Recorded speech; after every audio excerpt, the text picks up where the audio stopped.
Ray, apa pendapatmu tentang kabinet kita ini? Saya menyimpulkan dalam 3 kalimat, Mas. Ya. Ayat 3 kalimat. Saya bilang ini kabinet paradoks. Paradoksnya di mana? Pertama, kalau beliau bicara tentang anti korupsi, mestinya dimulai dari beliau memilih orang-orang jadi pembantunya. Okay. Istilah saya begini, kalau orang udah mengatakan boleh berdemokrasi, bebas mengemukakan pendapat, kalau pakai tapi di belakangnya itu artinya dia sedang menafikan kalimat yang pertama. Saya akan mendukung kebebasan berpendapat, tapi harus sopan santun. Itu artinya yang pertama jangan lihat lagi, yang sopan santunnya lihat. Itu kira-kira. Sekarang ini aja, Mas, ya. Seminggu setelah pelantikan itu boleh dibilang kita belum mendapat kebijakan apa-apa dari menteri-menteri ini. Apa kebijakannya? Karena mereka sibuk baris berbaris di Magelang, ya. 3 hari itu. Ini gak kebayang republik yang begitu besar yang mereka katakan itu. Ini republik yang begitu besar dengan persoalan yang besar tuh. Seminggu kosong. Gak ada kebijakan apa-apa kan yang sebenarnya. Kan alasan pembentukan anggota kabinet itu karena Indonesia besar. Nah, pertanyaan saya, sejak kapan Indonesia kecil? Dari dulu semenjak kita mendeklarasikan Indonesia ini, memproklamirkannya sebagai sebuah negara, kita udah melihat bahwa memang Indonesia ini besar, kompleks, sangat begini-begini gitu. Bukan di zamannya Pak Prabowo. Jadi penyusunan kabinet ini sebetulnya menggambarkan kelemahan kepemimpinan Pak Prabowo.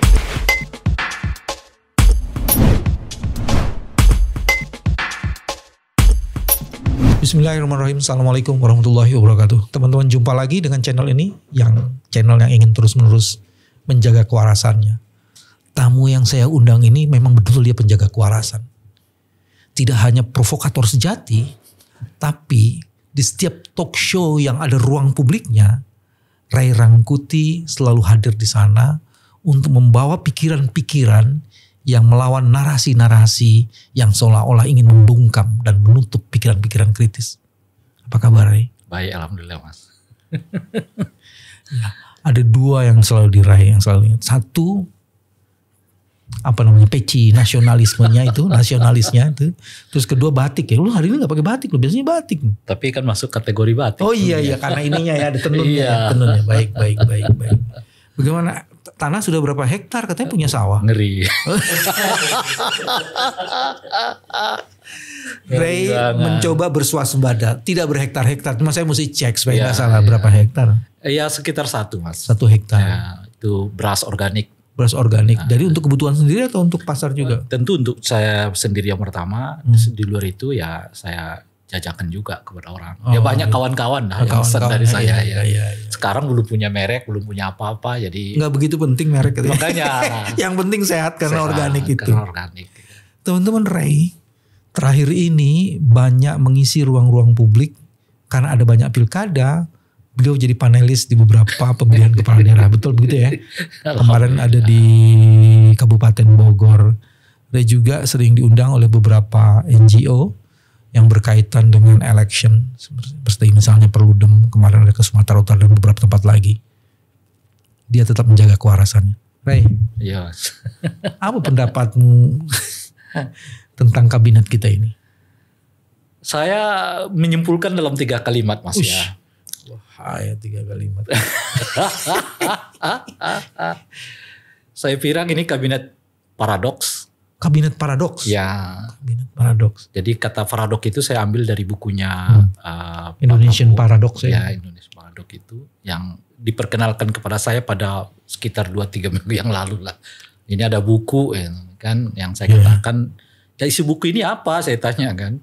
Isi buku ini itu dalam salah satu debat ya. Dalam salah satu ya. Menceritakan tentang visi misi Pak Prabowo. Nah, saya tanyakan beliau, kira-kira isi buku ini lebih banyak idenya berkesesuaian dengan idenya Pak Jokowi atau tidak? Jawabannya lebih banyak porsinya yang nggak sesuai. Ya kalau begitu kenapa kelanjutan? Itu paradoks pertama tuh. Paradoks. Ya, kabinet kan? paradoks di situ ya. Iya. Artinya punya gagasan dalam punya gagasan yang itu tahun bobotnya 2019 tuh saya ingat banget buku. Betul. Itu. Jadi bobotnya lebih banyak katanya bedanya ketimbang samanya dengan Pak Prabowo. Kan mestinya harus diungkapkan kepada publik bahwa beliau menggagas perubahan, bukan menggagas kelanjutan gitu. Oke, itu paradoks yang Itu pertama paradoks itu ya. pertamanya. Oke. Satu. Ya, paradoks kedua adalah pidato beliau kan waktu dilantik itu. Oke. Berbicara tentang demokrasi yang santun, berbicara tentang anti korupsi lah ujung-ujungnya. Ada 3 frasa anti korupsi, ya, ngomong korupsi, korupsi macam-macam itu. Saya bilang tuh paradoks juga. Paradoksnya di mana? Pertama kalau beliau bicara tentang anti korupsi, mestinya dimulai dari beliau memilih orang-orang jadi pembantunya. Oke. Sekarang di antara sekian 100 sampai 110, ada yang bilang 126, kita udah nggak hitung lagi Mas, karena tiap hari bisa nambah ini. Ya kan? Dan ketika ditanya menteri-menteri, jangan-jangan kita udah nggak bisa lagi ya. Yang mana Jangankan menteri kita, saya juga khawatir kalau ditanya, kalau Pak Prabowo nggak kenal juga satu-satu nih. Oh, maksudnya Saking banyaknya, saya khawatir. waktu tamu-tamu di inaugurasinya itu dikenal satu-satu. Iya bisa juga. Iya. Tiba-tiba, oh kamu jabatannya apa ya? Kita nggak tahu tapi ya.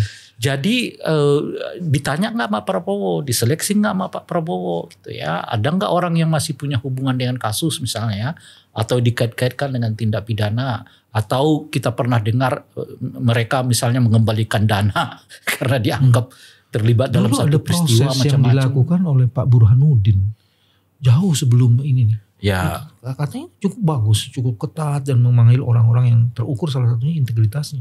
Cuman saya nggak tahu yang terakhir. ya saya belum pernah dengar informasi itu, tetapi kalau misalnya itu dilakukan, kan beberapa nama yang kita anggap apa nama itu disebut-sebut ya memiliki diduga ya. Upaya hukum diduga keras. Ya itu mestinya nggak lolos dong. Kenyataannya lolos kan. Kasih inisial, jangan nggak usah nama sebagainya. Itu bisa dicari sendiri. Ya, Mas. ya baik. Ya, Oke, kan? itu paradoks Itu kedua. paradoks. Nah, yang bukan yang di pidato itu sendiri masih ada paradoksnya juga. Oh, oke. Misalnya beliau mengatakan demokrasi yang santun, demokrasi yang adem. Istilah saya begini, kalau orang udah mengatakan boleh berdemokrasi, ya kan, bebas mengemukakan pendapat. Kalau pakai tapi di belakangnya itu artinya dia sedang menafikan kalimat yang pertama. Gitu. Saya akan mendukung kebebasan berpendapat, tapi harus sopan santun. Itu artinya yang pertama jangan lihat lagi, yang sopan santunnya lihat. Itu kira-kira. Jadi Ambivalensinya. ambivalensi. Kalau beliau mengatakan kita jaga demokrasi, tapi demokrasi yang santun. Nah itu artinya yang dilihat yang dua itu, bukan yang pertamanya. Bukan demokrasi titik tekannya itu.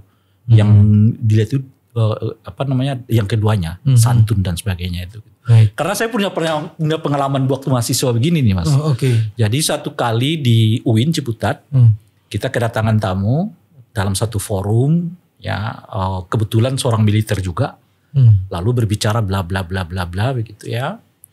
Nah ujung cerita itu kan ada sesi tanya jawab. Nah saya udah 2 kali 3 kali ngangkat tangan untuk minta waktu memberi pertanyaan dan tanggapan begitu, nggak dikasih juga.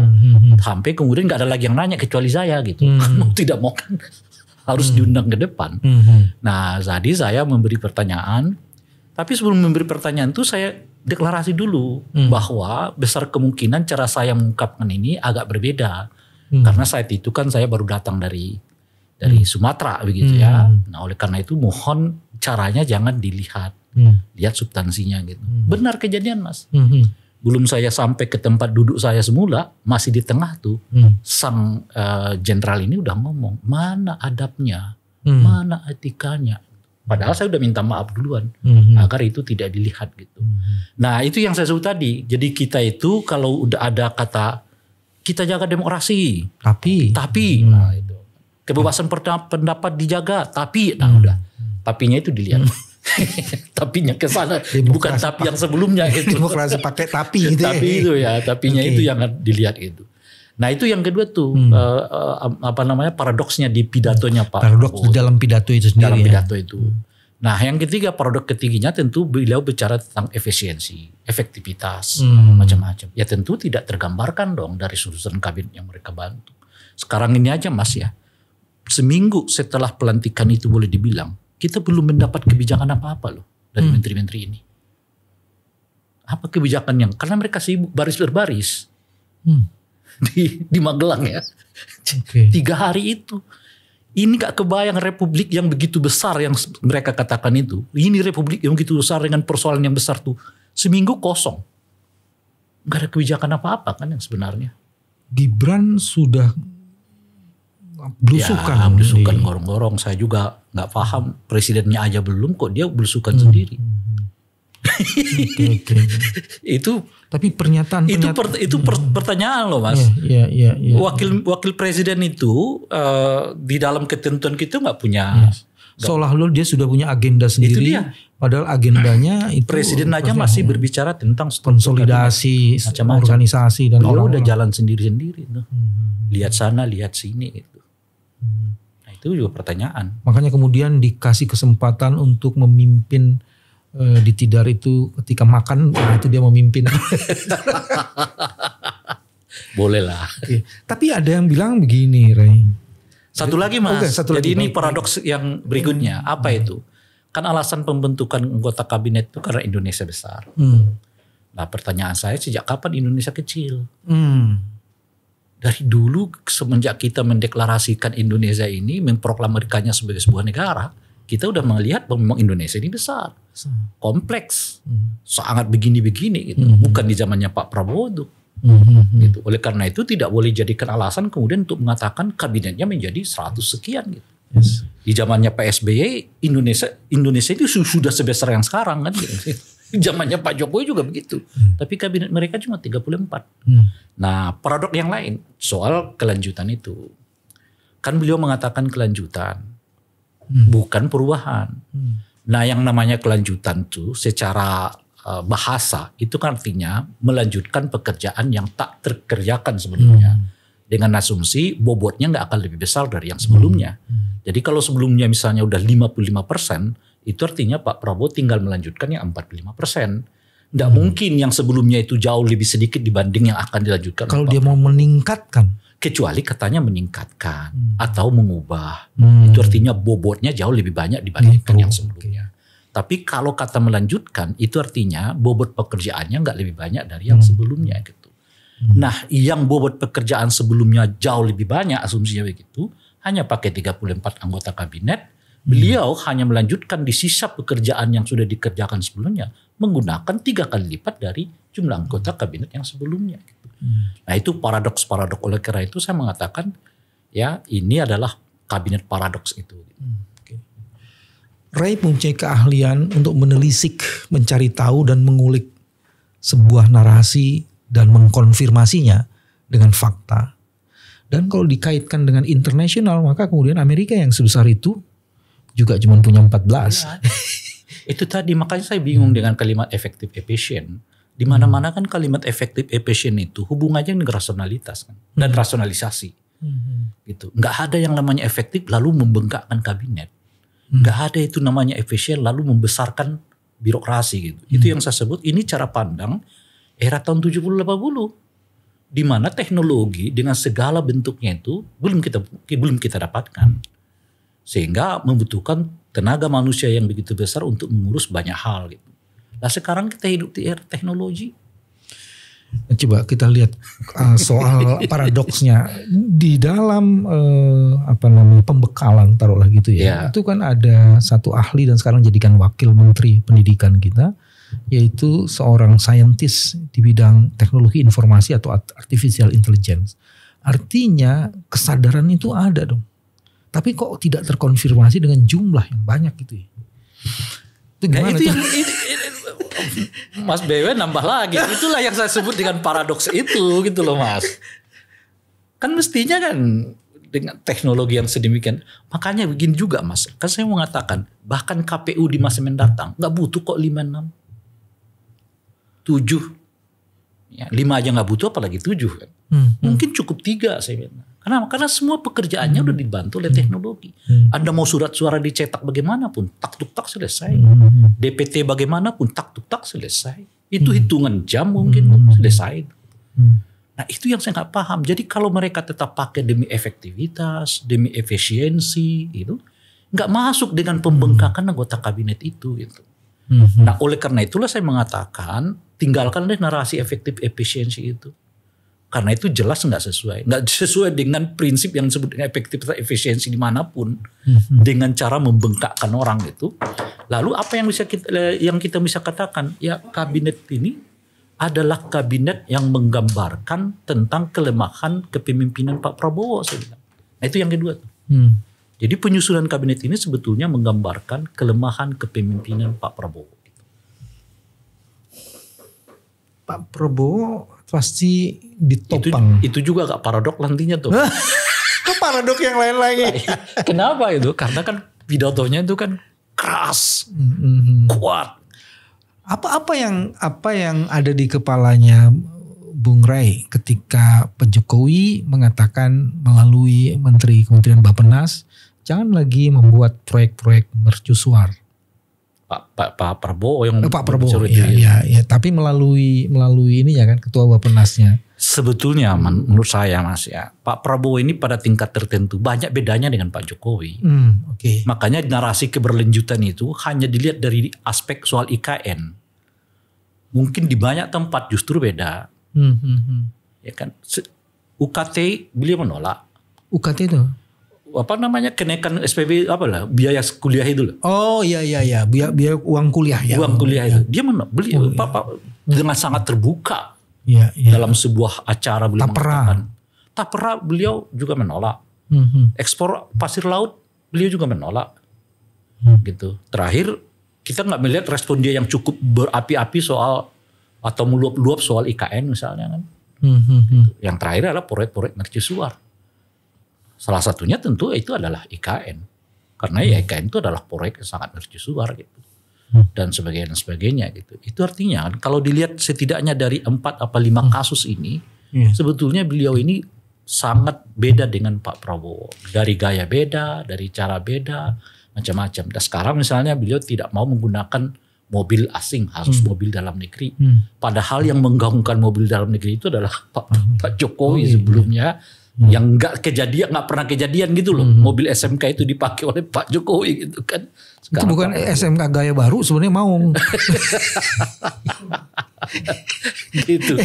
Yang saya mau katakan itu Pak Jokowi aja nggak pakai produk dalam negeri. Padahal salah satu ikon dia naik itu kan karena produk dalam negeri. Gitu. Dari sisi nasionalisme itu beda sekarang banget. Sekarang dikembalikan oleh Pak Prabowo kan beda tuh. Kalau kelanjutan kan nggak pakai Maung. Kan kira-kira gitu.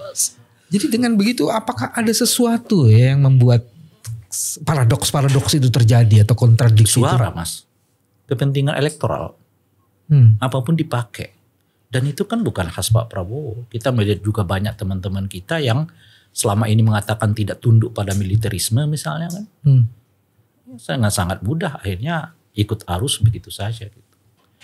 Jadi elektoral maksudmu penguasaan di DPR nanti? Bukan, kepentingan menang dalam pilpres. Pilpres kemarin kan udah menang sekarang. Iya, ya, kebawa dengan sendirinya sampai sekarang. Oh, ini bagian dari janji yang harus dia tepati. Iya, dengan sendirinya. Karena dia ingin meraih elektoral itu ya. Dengan sendirinya, karena dia tetap menjaga. Kan nggak terbayang oleh kita misalnya 17 anggota kabinet dari Pak Jokowi itu tetap dipakai oleh Pak Prabowo.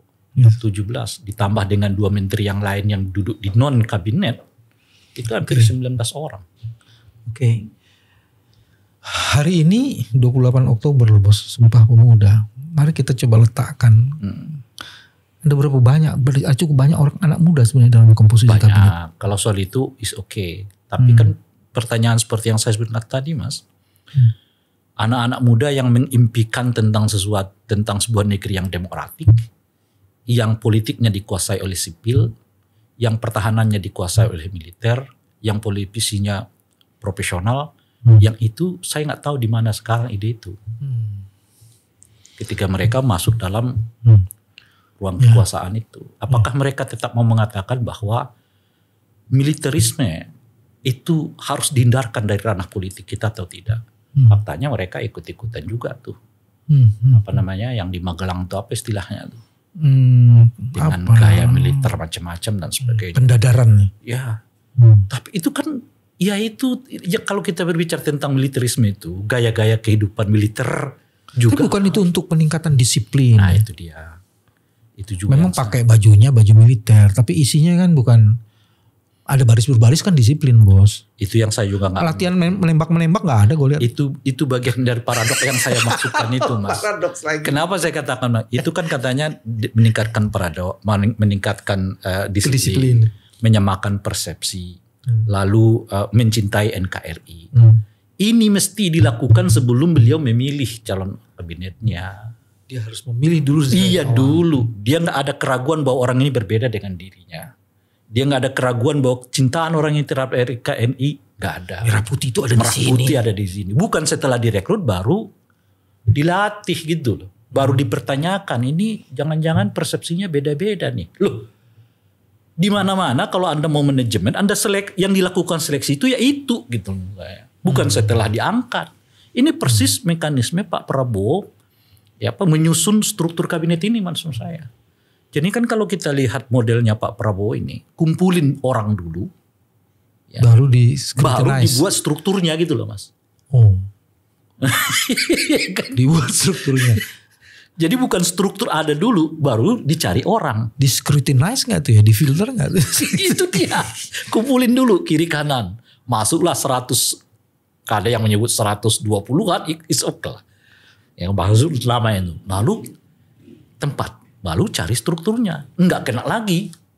Kalau begitu ya kita mekarkan yang ada. Maka Departemen Hukum dipisah dengan Departemen HAM. Itu kan pemekaran namanya mas. Kenapa?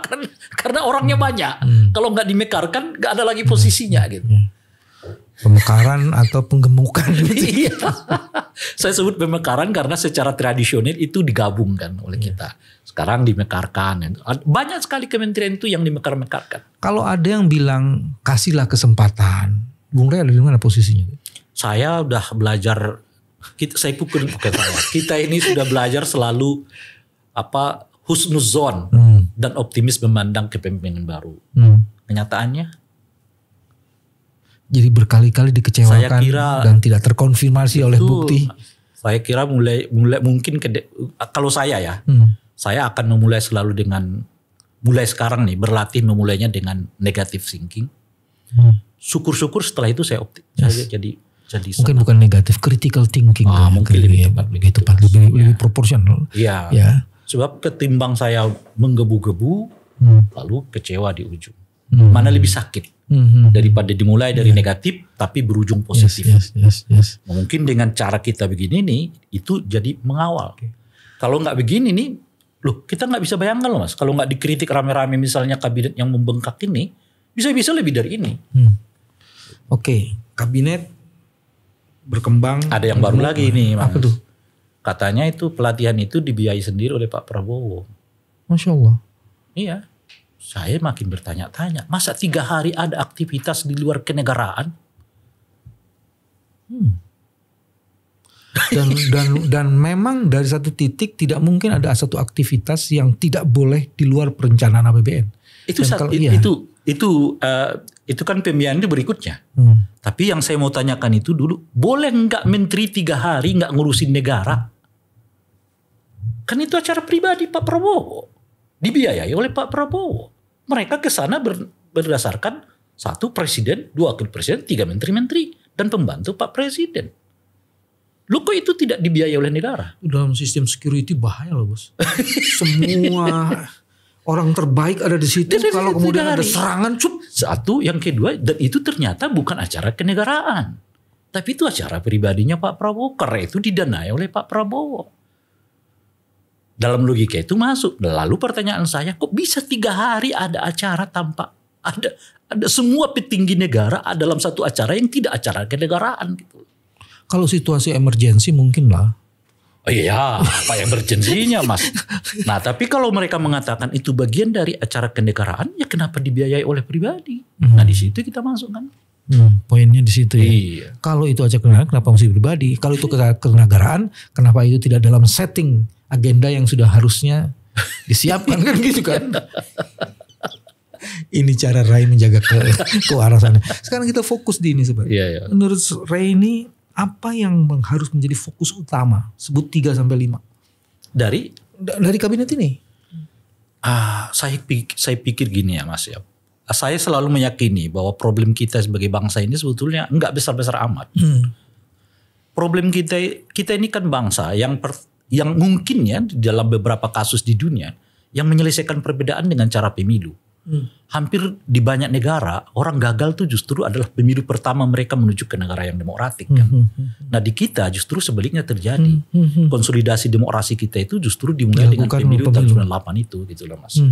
Nah artinya apa? Problem terbesar kita itu selesai sebetulnya. Jadi konflik politik, perbedaan. Jadi kita termasuk bangsa yang civilized dong. Iya. Kita kan relatif bangsa yang sangat bisa menerima perbedaan. Suku, agama, macam-macam dan seterusnya itu. Lu gak minum-minum, lu minum lu. Mas Bewen anaknya serius ini.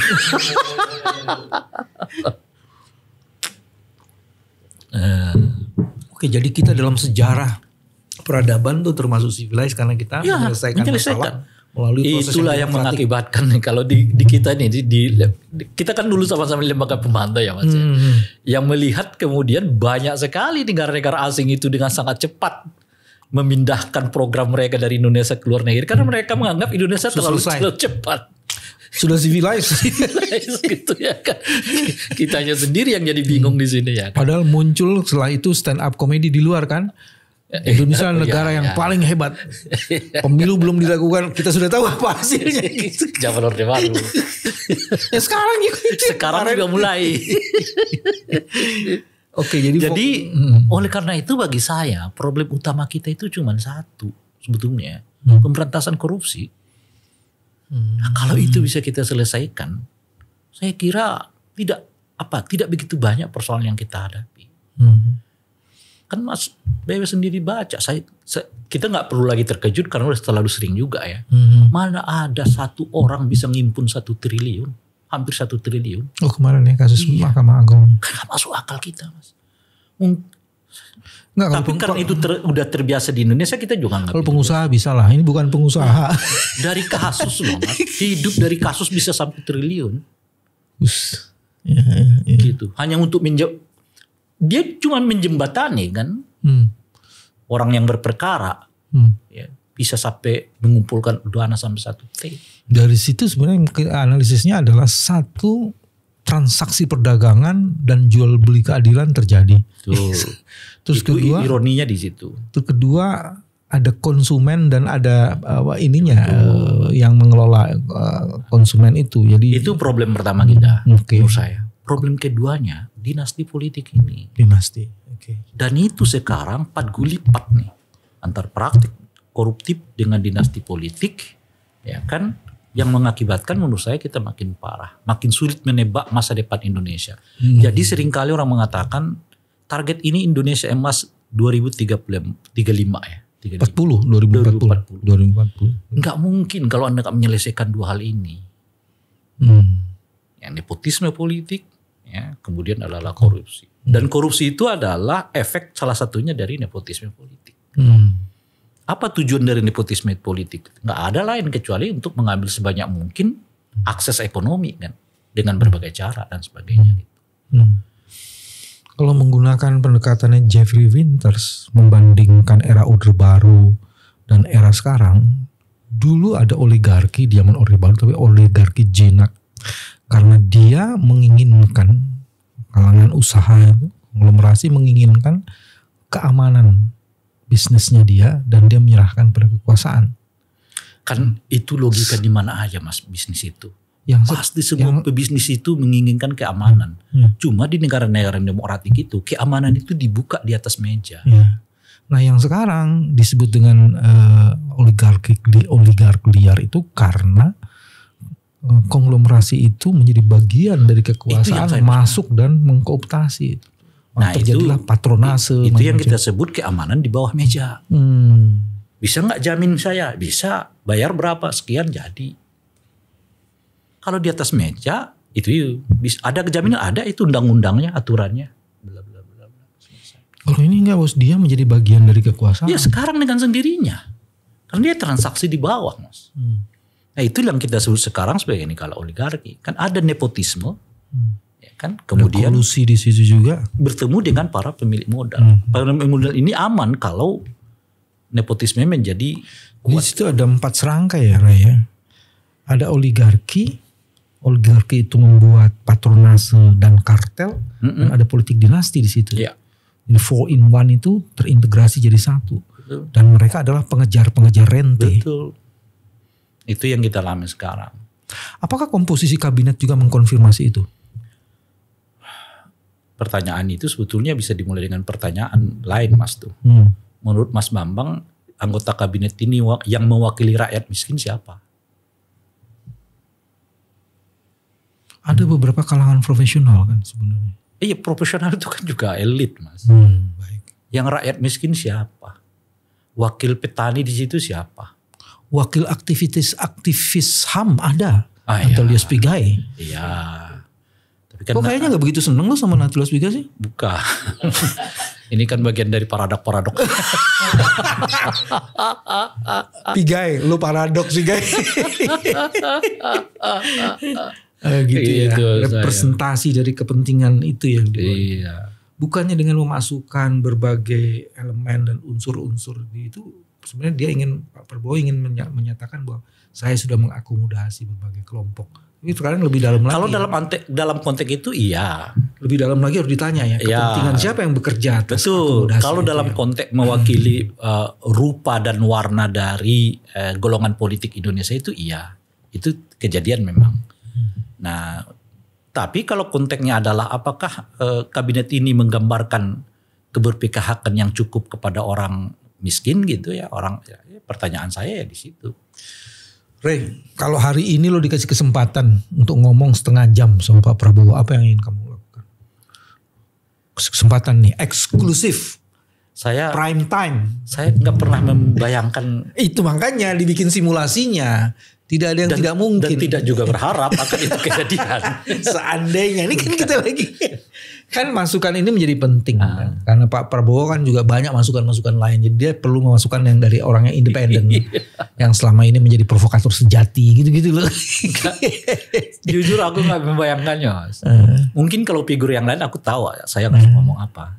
Tapi kalau dengan Pak Prabowo saya gak bisa. Saya gak membayangkan. Iya. Gitu. Nah sekarang gitu kalau saya rubah. Yang mau nerima kamu itu Gibran nih. Dengan kebayang? Gibran? Iya, apa kebayang gak? Satu pertanyaan saya, kebanggaan apa yang Anda raih dengan cara mengkapitalisasi popularitas dari bapakmu? Itu yang kamu tanyain? Jangan tanyakan. Kebanggaan. Ya bagi saya itu soal kebanggaan penting, Mas. Gitu. Kebanggaan apa? Menjadi wakil presiden itu karena mengkapitalisasi popularitas orang. Kalau saya mewakili Mas Gibran, saya sebagai anak muda ingin mewakili bangsa ini karena bonus demografi menunjukkan bahwa anak muda itu penting untuk didengar. Iya, tapi bangsa ini juga membutuhkan anak muda yang tidak menggantungkan nasib politiknya kepada orang tuanya. Masa depan bangsa ini hanya bisa dilakukan oleh anak-anak yang mandiri, yang kuat. Yang istilah saya yang lahir dari pertempuran demi pertempuran gitu. Saya mau ubah lagi pertanyaannya. Dari sekian banyak kementerian yang paradoks itu dalam bahasamu, mana yang ingin kamu temuin? Pertama itu menyatakan Pak harus lakukan ini. Kalau nggak kalau Pak Prabowo kan nggak bisa ngomong kan. Kalau bertemu sebagai teman ini kan teman semua. Iya. Ya siapalah teman yang menurut kamu tuh favorable, yang paling favorit. Oke, saya mau ketemu dengan ini untuk bicara dari hati ke hati. Itu juga belum saya pikir. Kayaknya sejak sebab begini, bagi saya juga ada pertimbangan. Kalau Anda berbicara misalnya ya dahulu soal betapa penting menegakkan supremasi sipil gitu ya dan sebagainya gitu, betapa penting menjaga harkat dan martabat kemanusiaan gitu, lalu Anda bekerja sama dengan orang yang tidak sepenuhnya menggambarkan semangat itu gitu, lalu saya mau ngomong apa kepada yang bersangkutan? Seberapa besar juga harapan saya akan bisa disampaikan yang bersangkutan kepada seandainya bisa bertemu, kamu merasa tidak ada jaminan kualitas pertemuan itu dikonfirmasi atau ditindaklanjuti dan ditransformasi menjadi sebuah program? Itu satu. Tapi yang lebih dari sekedar itu, bagaimana saya bisa meyakinkan diri saya sendiri aja dulu, Mas, dari orang yang berbicara A lalu pindah ke B gitu loh. Kamu harus menata hatimu. Jadi podcast ini jadi penting Mas. Ya kan? Tempat di mana kita bisa mengatakan itu. Bahwa kemudian hasil podcast ini mereka dengar, kaji, sampaikan. Okay. Jadi Ray ingin menggunakan medium podcast ini sebagai sarana untuk menyampaikan. Saya Mas ya, nggak tahu. Saya orang yang belum pernah sama sekali menginjakkan kaki ke istana. Itu karena secara ideologis tidak mau atau karena memang belum dapat kesempatan itu gimana? Saya pernah diundang. Diundang ke sana untuk memberi masukan karena katanya pengamat-pengamat lagi diundang berkumpul buka puasa. Itu waktu KSP ya dulu? Waktu KSP. Saya katakan. Terus kamu memutuskan tidak ikut? Karena alasannya? Ya, saya pertama nggak masuk akal saya Mas. Waktu cuma 1 jam yang diundang lebih dari 30-an orang. Gimana mau menyampaikan apa di forum itu? Kayak festival aja ya? Iya, mau menyampaikan apa di forum itu? Itu aja udah gak masuk akal saya. Padahal waktu kamu ngomong di TV-TV aja itu paling gak 5 menit tuh. Dan kamu udah bilang jangan selak saya gitu. Iya, kalau 40 kali 60 menit, 1 menit belum, hampir 1,5 menit per orang. Apa yang diucapkan? Basa-basinya aja lebih dari itu. Jadi itu basa-basi lah itu. Iya, makanya saya memutuskan untuk tidak gitu. Nah itu pertama. Yang kedua mungkin juga untuk mau mengatakan bahwa kan orang itu selalu memojokkan kita dengan menyebut karena nggak diundang ke istana gitu. Jadi orang ini, kita ini masuk ke dalam satu situasi di mana seolah-olah menjabat itu menjadi prestasi yang paling gemilang dalam hidup kita gitu loh Mas. Nah saya mungkin ya seberapa kuat saya nggak tahu juga. Tapi saya mau mengatakan begini, jangankan menjadi pejabat, menginjakkan kaki ke istana pun aku juga belum pernah.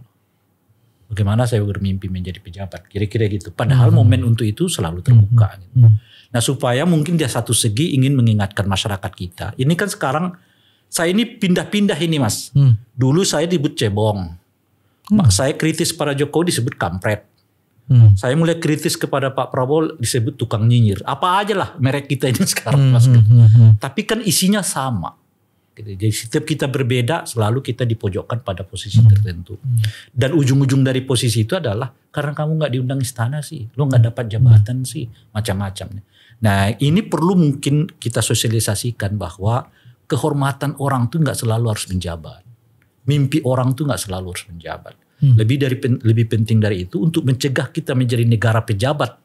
Itulah Mas. Kita harus mulai juga mengkonstruksi bahwa mengkritik negara itu bagian dari kehormatan. Ini mengingatkan saya pada pidato Nurholis Majid almarhum tahun 2000. Habis pemilu tahun 99. Nah, beliau kita undang untuk berbicara tentang apa sih maksud dari oposisi, makna oposisi macam-macam. Nah, beliau mengatakan itu bahwa mengoposisi adalah bagian dari kehormatan untuk mengkoreksi satu sikap pemerintahan. Nah, ini yang kita lupa Mas.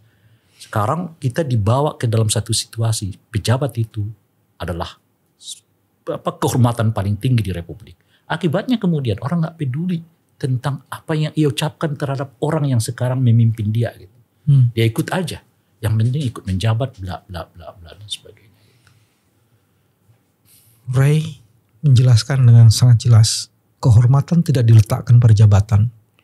Kehormatan diletakkan pada kemampuan membangun narasi dan menjadi bagian penting untuk mengontrol negara ini supaya tujuan dan cita-cita proklamasi ini bisa diwujudkan.